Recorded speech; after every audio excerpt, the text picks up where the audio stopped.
Rise up, Guardians of Dominion, Zeus is here. Chapter 7 is where the Galahad event reaches its peak, and this is the moment where most runs either collapse or get perfected.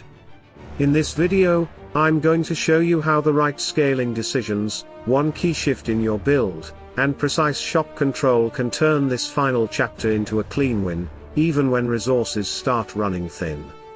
Stay with me, because what happens in this chapter decides everything.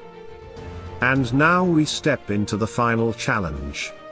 Chapter 7 of the Galahad event. This is where everything comes together, but it also comes with the highest cost, 250 energy crystals just to enter. At this point, every decision matters even more, because there's no room left for mistakes. As soon as I unlocked Chapter 7, I went straight into the development shop to start building the foundation for this final run. I opened by picking up Krista and Lars, then followed that with Orion and Augustus, setting up a strong magic core right from the start. After a few refreshes to scout for better options, I decided to move forward into the first battle.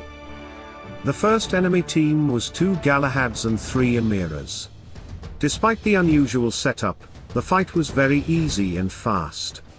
No pressure, clean execution, and I secured 36 stall coins to begin the run. Back in the development shop, I started refining the direction.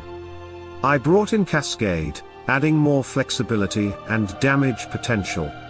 After refreshing the shop a few times, I picked up an Orion card, then Polaris appeared, a very important addition. I bought Polaris, and made a key adjustment by selling Augustus, shifting fully into a more controlled magic synergy. After that, I added one more Krista card and moved into the next battle. My team now was Krista, Cascade, Orion, Lars, and Polaris, a strong, balanced composition. The next fight was smooth and fast again, granting another 36 stall coins. Back to the shop, I continued scaling. After several refreshes, I picked up a Cascade card, then another Polaris card appeared, I bought it and moved forward. The next enemy team was Corvus, Morrigan, Celeste, Iris, and Phobos. Even with their control and sustain, the fight stayed easy. I didn't lose any hero, and secured 54 stall coins. Back in the shop, I focused heavily on Cascade. I bought 2 Cascade cards, then after refreshing, another Cascade appeared. I also saw 2 Orion cards, but I didn't have enough stall coins, so I pinned them for later and moved forward. The next enemy team was Chaba, multiple Dark Stars, Lars, and Helios.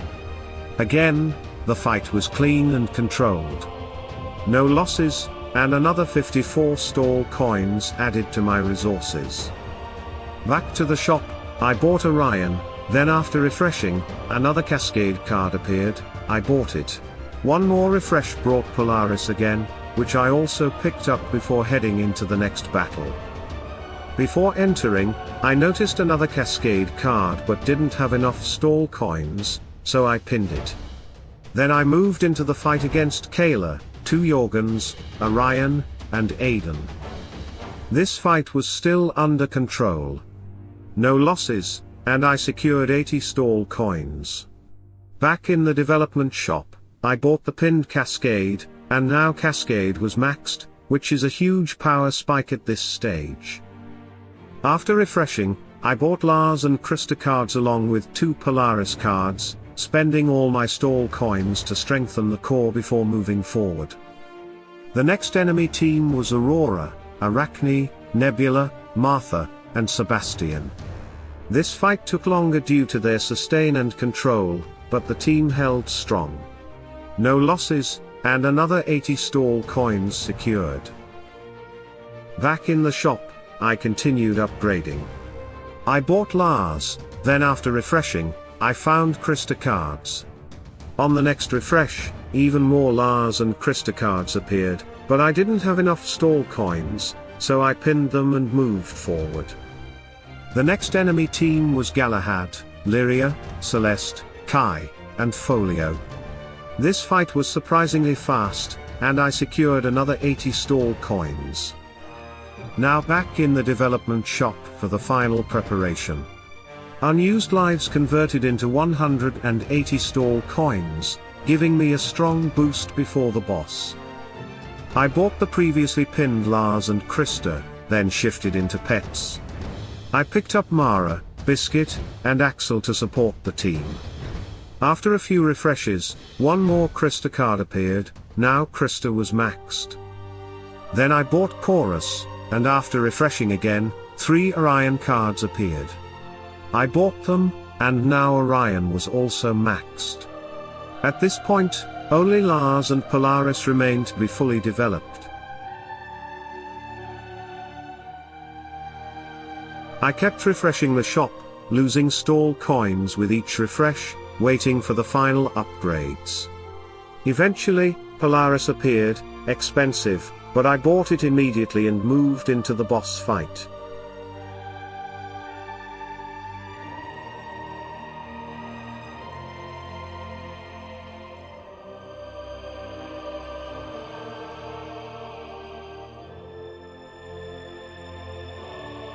For the final setup, I assigned Axel to Krista, Merlin to Cascade, Chorus to Orion, Mara to Lars, and Biscuit to Polaris.